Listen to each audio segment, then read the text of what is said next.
Assalamualaikum warahmatullahi wabarakatuh.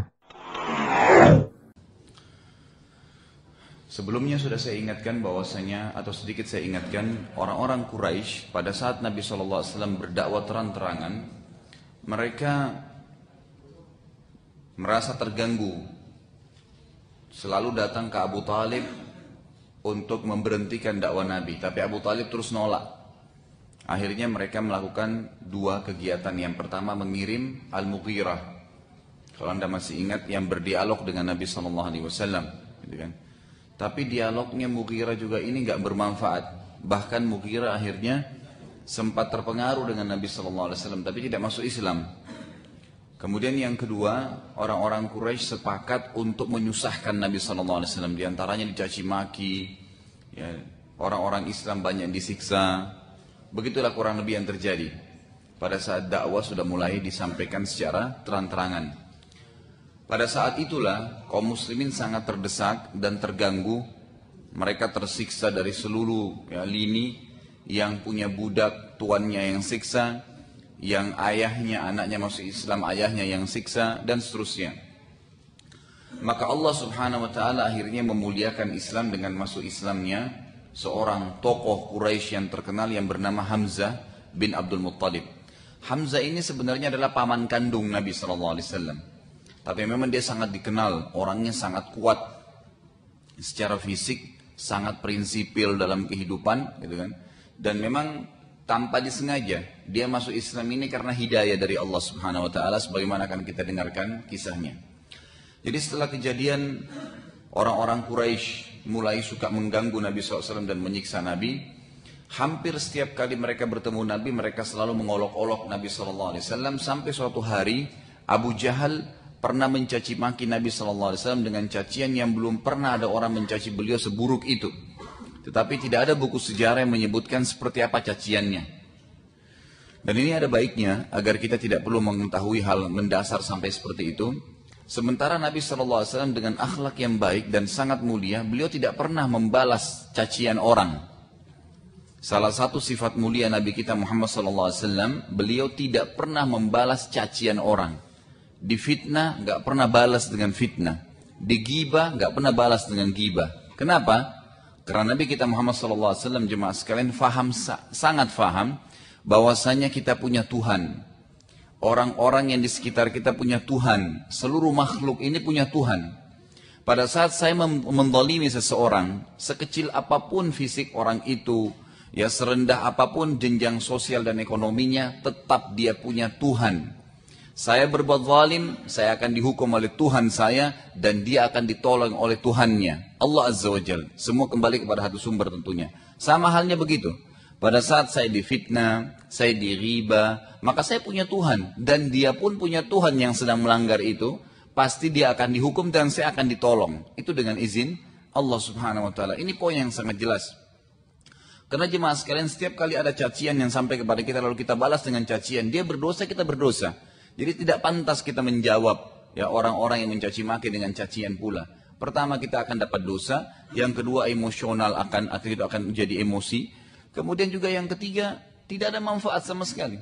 Karena bohong seseorang, cacian seseorang, itu jemaah sekalian, atau fitnah yang dia ucapkan dengan lisannya, ukurannya hanya seperti lidahnya saja. Ukurannya hanya seperti lidahnya, tidak akan berpengaruh. Kecuali hanya sangat dekat. Misal, saya membohongi seseorang, maka target bohongnya hanya orang itu. Kalau saya mau bohongi orang lain, saya harus ceritain lagi dan membohongi lagi, dan seterusnya. Sama dengan fitnah. Pada saat saya fitnah seseorang, na'udzubillah, maka orang yang sedang saya jadikan target tidak ada. Yang satu ini orang di depan saya sedang saya sampaikan, saya fitnah. Cuman orang ini saja, sepanjang lisan saya saja sebenarnya saya bisa memfitnah dia. Kalau saya mau fitnah lebih luas, saya harus sebarin terus, bekerja terus gitu. Jadi sebenarnya tidak ada manfaatnya sama sekali. Makanya salah satu akhlak yang mulia dari Nabi SAW adalah beliau tidak pernah membalas cacian orang. Beliau selalu menganggap kalau orang-orang yang mencaci, memfitnah beliau adalah orang yang jahil. Dan Allah sudah mengingatkan dalam Al-Quran, A'udzubillahi minasyaitonirrajim, wa idza khatabahumul jahiluna qalu salama. Salah satu ciri-ciri hamba Allah yang mulia adalah kalau mereka diajak dialog, debat sama orang-orang yang jahil, tidak mengerti, tidak ada gunanya kita berdialog dengan mereka, maka mereka meninggalkan. Udah ditinggalin, gak usah aja dialog, gak usah aja berdebat, gak usah aja berantem, sudah tinggalin aja. Itu bukan berarti kita pengecut, tidak. Justru karena kita dewasa dan bijaksana, maka kita tidak ikut-ikutan dalam hal-hal yang tidak ada manfaatnya. Karena setiap detik kehidupan kita akan dihisab oleh Allah subhanahu wa ta'ala. Lalu Nabi SAW satu waktu pernah saya katakan tadi, Abu Jahal caci maki dengan cacian yang belum pernah ada orang yang mencaci di Mekah sejahat itu. Sekali lagi tidak disebutkan apa caciannya, dan ini lebih baik buat kita, gitu kan? Yang penting kita sudah tahu ini kejadian terjadi. Maka ada seorang wanita yang kebetulan dari Quraisy juga tawaf, juga wanitanya tidak disebutkan namanya siapa. Mendengarkan cacian tersebut dan wanita itu tidak sabar mendengar itu. Lalu wanita tersebut keluar dari Mekah dan menemui, kebetulan yang ditemui adalah Hamzah, paman Nabi SAW, itu masih dalam keadaan kafir. Yang pada saat itu kebetulan baru pulang dari berburu. Dan ada banyak buku sejarah jemaah sekalian menyebutkan Hamzah ini orangnya sangat kuat secara fisik, tinggi besar, dan kalau beliau berburu itu bukan berburu rusa, ya, seperti kita mungkin berburu hewan-hewan yang sederhana, enggak, ini berburunya harimau, singa, gitu kan.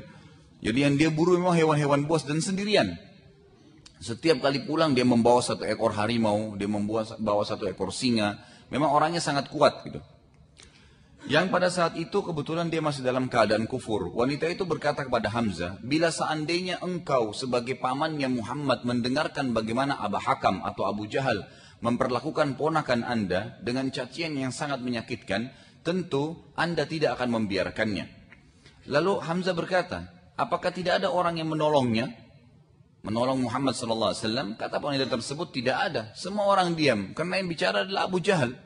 Juga ditokohkan di Mekah. Maka Hamzah radhiyallahu anhu segera menuju ke Darun Nadwa, tempat berkumpulnya orang Quraisy, di mana Abu Jahal dan teman-temannya lagi mengolok-olok Nabi SAW. Dan waktu itu Abu Jahal kebetulan dikelilingi oleh tokoh-tokoh Quraisy yang tidak ada sama sekali orang yang menegurnya, karena semuanya sungkan dan segan dengan Abu Jahal. Yang terjadi jemaah sekalian, Hamzah datang langsung, tidak pakai ngomong, nggak tanya apakah kamu caci maki atau tidak, datang busur panahnya itu dipakai dihantamkan ke kepala Abu Jahal dengan keras sehingga kepala Abu Jahal berdarah. Seraya dia berkata, apakah engkau mencaci Muhammad sementara aku penganut agamanya? Kalimat ini yang kata para ulama adalah kalimat hidayah dari Allah. Dia nggak tahu kenapa dia ucapin. Jadi tiba-tiba saja dia datang, dia pukul kepalanya Abu Jahal. Abu Jahal kena lihat Hamzah takut, kan gitu, berdarah kepalanya. Lalu Hamzah radhiyallahu anhu menghadap kepada Quraisy dan berkata, siapa lagi di antara kalian yang berani melawanku? Pada saat itu tidak ada satu orang pun yang berani untuk melawan Hamzah. Abu Jahal pun lalu berkata kepada semuanya, jangan kalian mengganggunya, biarkan saja, karena memang saya yang telah berlebihan telah mencaci maki keponakannya. Setelah kejadian tersebut jemaah sekalian, Hamzah radhiyallahu anhu ya, tentu dengan perilakunya telah menolong Nabi SAW. Dan mulai hari itu juga orang Quraisy pada segan, karena khawatir Hamzah datang dan memukulnya. Karena Hamzah ini nggak ada yang berani lawan, gitu kan.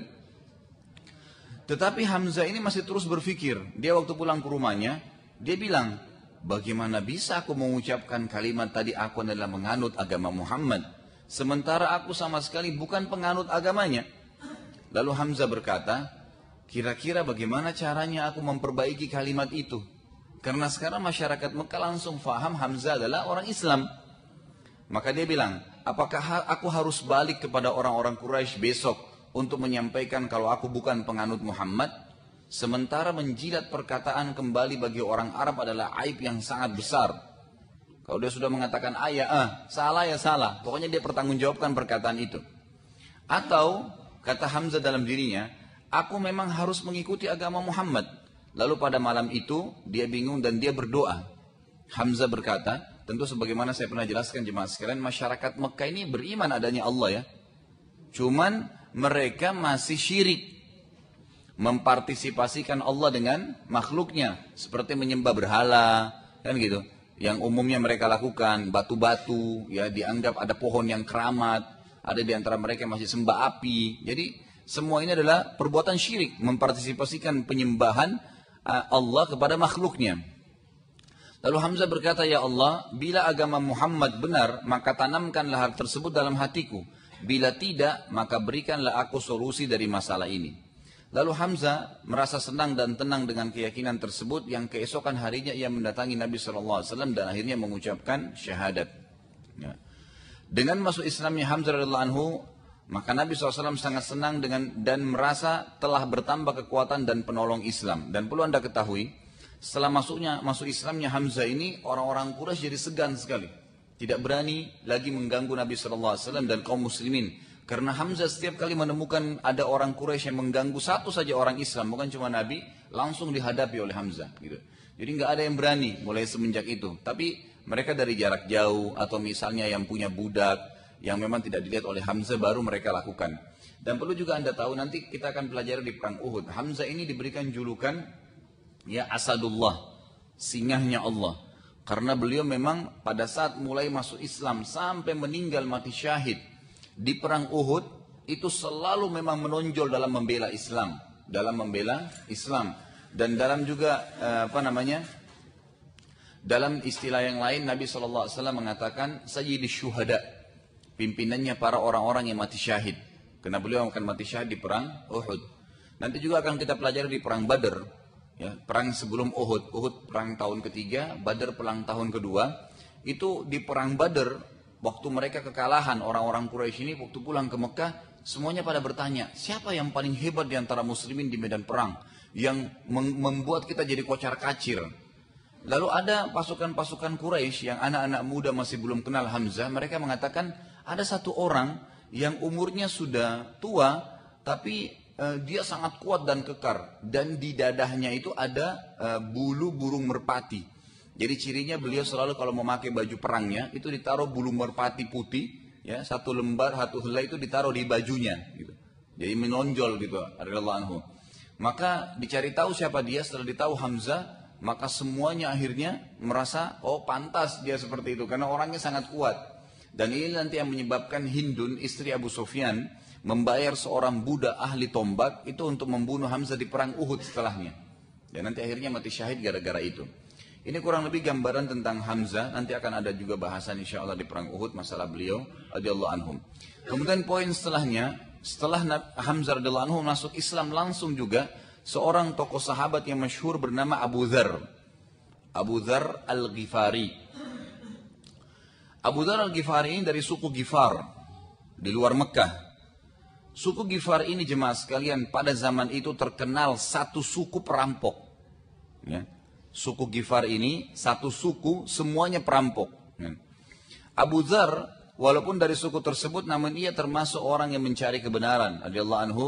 Ia mendengar kalau di Mekah ada seseorang yang mengaku sebagai nabi, maka ia mengutus adiknya yang bernama Unais untuk mencari informasi dengan masuk Mekah. Tapi pada saat itu pemuka-pemuka Quraisy sudah sepakat bahwa hukuman berat akan ditimpahkan pada masyarakat Mekah yang menceritakan tentang dakwah Nabi SAW keluar kota Mekah. Unais saat datang ke Mekah dan menanyakan tentang Nabi SAW, maka tidak ada yang memberitahukannya, bahkan ia sempat dipukuli. Lalu Unais pulang dan Abu Dzar bertanya, bagaimana perkembangan di Mekah? Apa yang kamu dapat informasi? Ia berkata, aku tidak dapat info apapun, bahkan aku sempat dipukuli oleh masyarakat Mekah. Jadi sudah sepakat disebarin berita, siapapun yang menyampaikan tentang dakwah Nabi dipukulin langsung, dikeroyokin oleh Quraisy. Terutama untuk orang-orang yang di luar Mekah. Lalu Abu Dzar mencoba selama 3 hari berturut-turut mencari, tetapi tidak ada berita. Abu Dzar masuk sendiri ke Mekah, coba cari tahu sendiri. Tidak ada berita, tidak ada satupun orang yang bicarakan tentang Muhammad, tidak ada yang sampaikan alamatnya, dan dia tidak tahu Mekah itu bagaimana kondisinya. Ia juga takut kalau dia dari luar Mekah, juga ia sama sekali tidak punya bekal, sehingga 3 hari hanya minum air Zam-Zam saja, yang dengan izin Allah Subhanahu wa Ta'ala Zam-Zam itu mengenyangkannya. Ini sedikit ditanggapi oleh para ulama sejarah, ada yang menulis dalam tambahan buku mereka, dan ini juga perilaku beberapa sahabat nanti yang kita lihat pada saat mereka masuk ke Mekah. Itu mereka umumnya masuk di Mekah itu tidak pernah berhenti minum Zam-Zam. Bahkan ada di antara sahabat yang sempat tinggal selama 7 hari di Mekah, nggak makan apa-apa, cuma minum Zam-Zam saja. Ya, mereka maksimalnya minum Zam-Zam, dan memang Zam-Zam ini jemaah sekalian, hasil survei membuktikan setelah diteliti, itu ternyata dia mengandung sekitar 480 kandungan mineral. Ya, kalau kita sekarang air mineral yang terbaik di Indonesia ini, itu kurang lebih 80-90 saja. Ini bisa sampai 480. Jadi memang dia mengenyangkan. Memang dia mengenyangkan. Jadi ini sebagaimana sabda Nabi SAW dalam hadis yang sahih, Zam-zam adalah makanan yang mengenyangkan dan sekaligus obat. Ini hadis yang sahih riwayat Imam Ahmad. Juga dalam hadis yang lain, Zam-zam sesuai dengan niat peminumnya. Jadi jemaah sekalian, saya sarankan Anda kalau ada kelebihan rezeki, beli Zam-zam. Indonesia alhamdulillah cukup banyak dijual. Anda bisa letakkan di rumah Anda dan diminum. Dan terlebih lagi, satu tetes Zam-zam yang Anda titiskan di kopi Anda atau teh Anda, atau Anda minum dalam air putih Anda kalau Anda khawatir habis Zam-zamnya, sudah cukup membuat air itu atau kopi dan teh itu bisa membuat doa Anda diterima. Karena Nabi SAW mengatakan apa? Zam-zam sesuai dengan niat orang yang meminumnya. Dan sudah pernah saya jelaskan, Imam Syafi'i rahimahullah berkata, aku meminum Zam-zam dengan meminta 3 hal. Orang Indonesia ini kalau haji umrah minum Zam-zam cuma minta penyakitnya sembuh, gitu kan? Padahal sebenarnya Imam Syafi'i mengatakan apa? Aku minum Zam-zam meminta 3 hal. Yang pertama, aku minta agar panahanku tidak pernah meleset, karena beliau suka sekali berburu. Beliau mengatakan setelah minum Zam-zam dan berdoa itu tiba-tiba tidak pernah meleset. Mulai hari itu tidak pernah meleset sasarannya. Yang kedua, aku minta agar aku menjadi ulama muslimin. Dan siapa yang tidak kenal nama Imam Syafi'i seluruh dunia? Yang ketiga beliau mengatakan aku minta minum Zam-zam agar dimasukkan ke dalam surga dengan minum Zam-zam, gitu. Karena mereka sangat faham hadis Nabi yang mengatakan Zam-zam sesuai dengan niat orang yang meminumnya. Minta apa saja, kesehatan, kekuatan, keturunan, apa saja diminta dengan minum Zam-zam. Makanya saya katakan sangat rugi kalau ada umat Islam yang tidak konsumsi ini, kan gitu. Dan kita temukan teman-teman kita di Mekah, di Madinah, umumnya di Saudi ya, itu yang memang sering konsumsi Zam-zam setiap hari. Masya Allah gitu kesehatannya ya. Sampai ada seseorang di Jeddah itu jemaah sekalian sampai hari ini masih hidup. Umurnya sekitar 93 tahun. Itu jalannya masih kuat, badannya gemuk sekali, besar gitu. Teman ayah saya kebetulan pernah ketemu sama orang itu, diundang makan gitu kan. Lalu ditanya, apa rahasia antum ini sampai bisa seperti ini gitu. Keadaannya umur 93 tahun masih kuat, padahal badannya gemuk. Dan kalau makan itu kambing bisa setengah ekor sendirian. Lalu ya, terus ditanya sama teman ayah saya, apa rahasianya? Dia bilang sebentar habis makan saya tunjukkan. Selesai makan, dia bilang itu sampai makan itu lebih kuat dari saya, kata teman ayah saya ini. Dan beliau masih muda waktu itu kan. Kemudian setelah makan diajak ke garasi tempat mobilnya, dia nggak masukin mobil dalam situ, dibuka ternyata ada jerigen banyak sekali itu jerigen Zam-zam.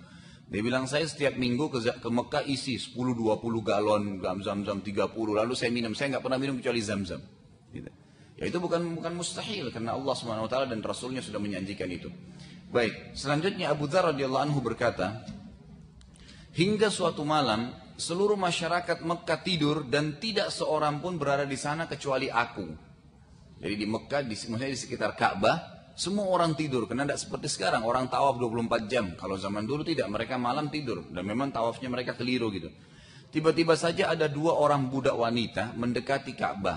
Lalu aku berkata pada diriku sendiri, mereka berdua hanyalah budak wanita yang tidak akan melaporkan pertanyaanku.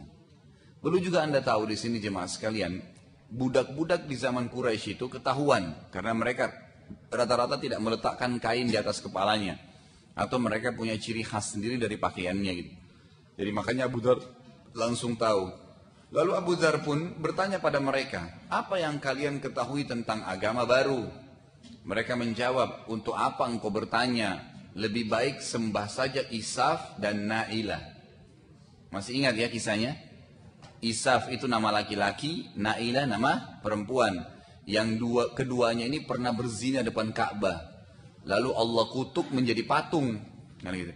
Jahilnya orang-orang Quraisy itu disembah, ditaruh dekat Ka'bah disembah. Padahal ini jelas kisahnya adalah orang yang dikutuk. Kata 2 budak ini, untuk apa kamu tanya agama baru itu? Lebih baik kamu sembah Isah dan Na'ilah. Abu Dzar berkata, menyembah patung yang dikutuk oleh Allah karena berzina, gitu kan? Mendengar perkataan Abu Dzar, kedua budak itu tadi langsung berlarian dan berteriak dengan suara keras dan sambil mengatakan, wahai Quraisy, ini di depan Ka'bah ada orang yang mencaci maki ya, Tuhan kita. Kebetulan waktu mereka berdua keluar dari lokasi Ka'bah, mereka berdua bertemu dengan Nabi juga Abu Bakar. Yang dua budak ini nggak kenal Nabi, nggak kenal Abu Bakar gitu. Lalu Nabi bertanya sallallahu alaihi wasallam, ada apa dengan kalian? Mereka menjawab, di dekat Ka'bah ada orang yang mencaci Tuhan kami. Nabi heran, karena yang mencaci maki patung itu adalah orang Islam. Lalu kata Nabi sallallahu alaihi wasallam, mana dia? Kata kedua budak itu di sana di depan Ka'bah. Lalu Nabi SAW dan Abu Bakar bergegas menemui mereka dan ternyata ia adalah Abu Dzar. Lalu Nabi SAW bertanya, siapa engkau? Ia menjawab, aku Abu Dzar. Nabi SAW berkata, aku adalah Muhammad. Maka Abu Dzar pun berkata, engkaulah orang yang aku cari. Lalu mereka duduk dan Abu Dzar pun akhirnya masuk Islam setelah dijelaskan oleh Nabi SAW tentang Islam. Abu Dzar lalu berkata, wahai Rasulullah, aku ingin belajar lebih banyak tentang Islam. Kata Nabi SAW, sekarang keadaannya sulit. Karena siapapun dari luar Mekah bertanya akan disiksa. Abu Dzar berkata, apa solusi menurut anda wahai Rasulullah? Aku mau tahu lebih banyak. Melihat keinginan yang sangat besar dan kuat dari Abu Dzar untuk belajar Islam, maka Nabi SAW berkata, besok pagi saat engkau melihatku keluar dari rumah, ikutilah aku menuju Darul Arqam. Ya. Ini kebetulan rumah yang memang Nabi SAW jadikan basis untuk dakwah ya, di Mekah. Abu Dzar pun radhiyallahu anhu pada saat itu belajar selama 2 minggu bersama Nabi SAW dan sembunyi-sembunyi. Ya. Lalu setelah itu kata Abu Dzar, aku pulang ke kaumku dan berdakwah. Lalu apa yang terjadi jemaah sekalian? Mulai dari hari itu sampai Nabi SAW hijrah ke Madinah, itu kurang lebih 15 tahun waktunya. Ya, 15 tahun setelah tiba di hijrah di Madinah pun, lalu Abu Dzar datang ke Madinah, mengiklankan kembali atau menunjukkan Islamnya dan mengajak seluruh suku Ghifar masuk Islam. Jadi satu sukunya semua masuk Islam radhiyallahu anhu ya, atau radhiyallahu anhum ajmain. Kemudian poin selanjutnya jemaah sekalian adalah dialog Quraisy dengan Nabi SAW. Jadi setelah dua tokoh masuk Islam ini, begitulah kurang lebih kisahnya. Mekah masih sama keadaannya. Maka ada sebuah poin yang para ahli sejarah angkat adalah dialog antara Quraisy dengan Nabi SAW. Pemuka-pemuka Quraisy lalu sepakat untuk mengajak Nabi SAW berdialog dengan harapan dapat solusi dari masalah ini. Karena mereka tidak bisa membunuh Nabi, selalu ada pembelanya. Masih ada pamannya Abu Talib, masih ada lagi Hamzah masuk Islam gitu. Nabi SAW ya, pada saat itu ditantang untuk berdialog di depan umum. Dan beliau pun menjawab tantangan tersebut. Mereka berkata, wahai Muhammad, dengan suara keras di depan Ka'bah ini jemaah sekalian. Dan semua orang dengar pada saat itu. Yang Islamnya dan yang kafirnya. Dan ini bahaya sekali dialog ini. Mereka berkata, pertama, wahai Muhammad, engkau mengaku sebagai Rasul, tetapi engkau tidak menunjukkan pada kami mukjizat. Nggak ada yang kami bisa lihat, seperti Musa, ada tongkat yang berubah jadi ular, belum kami lihat, tidak ada itu. Setiap Nabi juga Rasul membawa mukjizat. Nabi SAW menjawab, aku sudah menyampaikan pada kalian kalimat-kalimat Allah. Karena memang pada saat itu jemaah sekalian, mukjizat Nabi masih baru Al-Quran. Tapi mukjizat yang sifatnya kelihatan dengan mata belum terjadi memang. Akan terjadi setelah kejadian-kejadian ini semua. Lalu mereka mengatakan, tidak cukup. Engkau mau kami beriman, maka buatlah untuk kami tanah Mekah jadi subur. Mekah kan sekarang kering. Minta kepada Allah, jadikan subur. Supaya Mekah ini punya sungai, punya tumbuh-tumbuhan yang banyak. Kami mau itu. Tetapi perlu anda ketahui di sini jemaah sekalian, akan kita tahu rahasianya nanti. Orang-orang Quraisy ini sebenarnya bukan tujuannya minta mukjizat ya. Tapi mereka memang mengajak dialog Nabi ini dan menyampaikan hal-hal yang sulit untuk Nabi. Tujuannya untuk membertingkat dakwah. Jadi bukan untuk minta mukjizat, bukan minta bukti. Kalau minta bukti mereka akan masuk Islam kalau diberikan. Ternyata tidak gitu. Nanti akan kita jelaskan itu. Permintaan pertama, jadikanlah Mekah menjadi tanah yang subur. Banyak sungainya, tumbuh-tumbuhannya banyak. Lalu Nabi SAW menjawab, itu kembali pada Allah. Kalau Allah mau, Allah akan berikan. Saya bisa meminta dan Allah akan berikan. Tapi itu bukan di tangan saya. Mereka berkata, tidak bisa wahai Muhammad. Kalau begitu, yang kedua permintaannya, hidupkanlah kembali orang-orang tua kami yang sudah meninggal dunia dulu. Kakek-kakek kami yang sudah meninggal, hidupkan. Maka kami akan beriman padamu. Dan kamu juga harus hidupkan Qusay bin Kilab. Masih ingat kisah Qusay bin Kilab dulu awal kita bahas sirah, gitu kan? Ada salah satu tokoh di Mekah, Qusay bin Kilab ini. Hidupkan juga dia, pemimpin kami, baru kami mau beriman. Nabi SAW bilang, aku tidak dapat menghidupkan orang yang sudah mati, kecuali kalau Allah mau. Itu haknya Allah. Baik, yang ketiga, mereka berkata, engkau mengaku telah melihat malaikat, maka perlihatkanlah malaikat itu untuk kami. Yang ketiga, Nabi SAW menjawab, kalian tidak akan mampu melihatnya. Juga itu kembali kepada Allah Azza wa Jal. Bila Allah mau, maka ia akan perlihatkan pada kalian, bukan di tangan saya. Ini semua nanti akan memberikan pelajaran besar buat kita, bahwasanya Nabi juga seorang manusia biasa seperti kita. Dan apa yang ada, apa yang Allah berikan itu yang disampaikan kepada umatnya, nggak ditambah-tambah. Jadi bukan power dari beliau. Makanya keliru kalau ada di antara umatnya mengaku bisa dapat hal-hal gaib, bisa melebihi Nabi malah, gitu kan?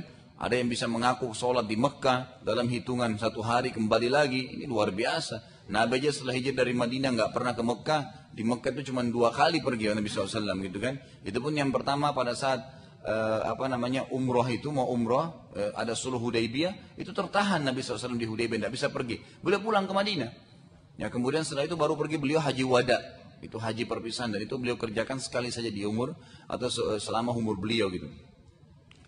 Lalu mereka berkata lagi, engkau belum menjawab apapun ketiga permintaan kami. Baiklah, engkau meminta kami beriman kepadamu hai Muhammad, tapi engkau sangat miskin. Mereka katakan di sini sangat miskin, maksudnya bukan kamu menjadi orang kaya rayanya Mekah. Mereka menganggap Nabi SAW adalah standar saja gitu menurut mereka, karena masih banyak orang yang lebih kaya dari Nabi. Maka mintalah kepada Allah kekayaan dan kerajaan, maka kami akan mengikutimu.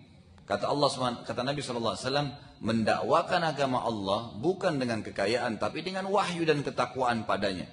Bila Allah mau, Allah akan memenuhi kebutuhan kalian. Mereka berkata lagi, yang keempat, engkau mengancam kami dengan beragam ancaman. Datangkanlah ancaman itu. Kalau kalian tidak beriman, kalian akan dibakar oleh Allah, kalian akan begini, itu nanti datangkan itu. Musibah akan datang, gempa akan datangkan itu buat kami. Dan jatuhkanlah kalau perlu langit ini dengan berkeping-keping. Ya. Nabi SAW menjawab, itu semua sesuai dengan kehendak Allah, bukan di tangan saya. Kalau Allah mau, Allah akan datangkan. Mereka berkata lagi, sungguh engkau hanyalah pembohong wahai Muhammad. Karena engkau sama sekali tidak dapat mendatangkan kepada kami bukti kenabianmu. Dan sesungguhnya engkau hanyalah diajarkan oleh seorang penyamun dari Yamamah. Yamamah ini sebuah lokasi di Jazirah Arab terkenal banyak sekali penyihir dan penyamun. Yang bernama Rahman. Kenapa jemaah sekalian? Karena orang-orang Quraisy itu cuma tahu Allah namanya satu, Allah saja, nggak ada nama lain. Jadi pada saat Nabi SAW sering mengatakan dalam surah Al-Fatihah Ar-Rahman Ar-Rahim, gitu kan? Mereka menganggap Rahman itu adalah nama penyihir gurunya Nabi, gitu. Jadi bukan namanya Allah. Jadi mereka bilang, sesungguhnya engkau hanya diajarkan oleh seorang penyamun dari Yamamah yang bernama Rahman. Gitu. Padahal namanya Allah, gitu kan. Melihat kejadian tersebut, salah satu pemuka Quraisy berdiri bernama Abdullah bin Abi Umayyah bin Mughirah. Abdullah bin Abi Umayyah bin Mughirah. Lalu dia berbicara, dia mengatakan, wahai Muhammad, aku tidak akan beriman padamu walaupun engkau terbang di atas langit. Lalu engkau datangkan kitab dari langit yang aku bisa pegang dengan tanganku. Jadi kau terbang ke langit, datangkan kitab, turunkan, kasih saya, gitu kan. Setelah itu pun aku tetap mengatakan kau seorang penyihir. Setelah itu jemaah sekalian, hampir semua pemuka Quraisy berdiri dan semuanya mengatakan, kami tidak beriman padamu hai Muhammad kecuali engkau datangkan Allah kami lihat dan juga malaikat-malaikatnya. Jemaah sekalian, saya ingin tanya satu hal di sini. Enak nggak kalau kita hidup sekarang? Mana enak, kita zaman itu atau zaman sekarang? Oh, cuman sedikit yang mau hidup zaman sekarang. Kalau saya sih mau zaman sekarang ya. Coba bayangin Bapak Ibu kalau kita hidup di situ, zaman itu. Pernah saya ngobrol sama teman-teman saya ada yang bilang, enak ya hidup di zaman Nabi jadi sahabat. Kan gitu. Iya kan? Enak jadi sahabat, Abu Bakar ditunjuk kamu di surga, Umar kamu di surga, Utsman kamu di surga, gitu kan? Iya, saya sempat bilang, kalau kita jadi sahabat, kalau kita jadi Abu Jahal, coba bayangin tuh. Ada orang nggak bisa membaca, nggak bisa menulis, ngaku nabi. Tiba-tiba aja datang gitu. Gimana, dari mana ini? Waktu itu nggak ada lampu, nggak ada fasilitas, nggak ada apa-apa gitu. Nggak gampang jadi sahabat itu. Apalagi jadi seperti Abu Bakar, luar biasa. Kan gitu. Waktu pulang nanti kita pelajari dan Isra Mi'raj itu waktu Nabi SAW pulang, Quraisy sudah bilang, ini Muhammad gila, nggak mungkin udah. Ngaku Mi'raj ke langit gitu kan. Ini Isra saja nggak mungkin, perjalanan 1 bulan dari Mekah ke Palestina. Itu dia ngaku pulang pergi 1 malam, jadi 2 bulan perjalanan, gitu kan. Kemudian Mi'raj pergi ke langit. Apa yang terjadi? Waktu datang langsung semua orang ragu, termasuk umat Islam. Abu Bakar itu ditanya, wahai Abu Bakar, sahabatmu ini kata orang Quraisy sudah gila Muhammad, ngaku Isra dan Mi'raj 1 malam. Dari mana itu ceritanya? Apa kata Abu Bakar? Wahai Quraisy, kalau di depan mata saya tembok warna putih, jelas-jelas putih terang. Lalu Muhammad bilang tembok itu hitam, Abu Bakar, saya akan bohongkan mata saya.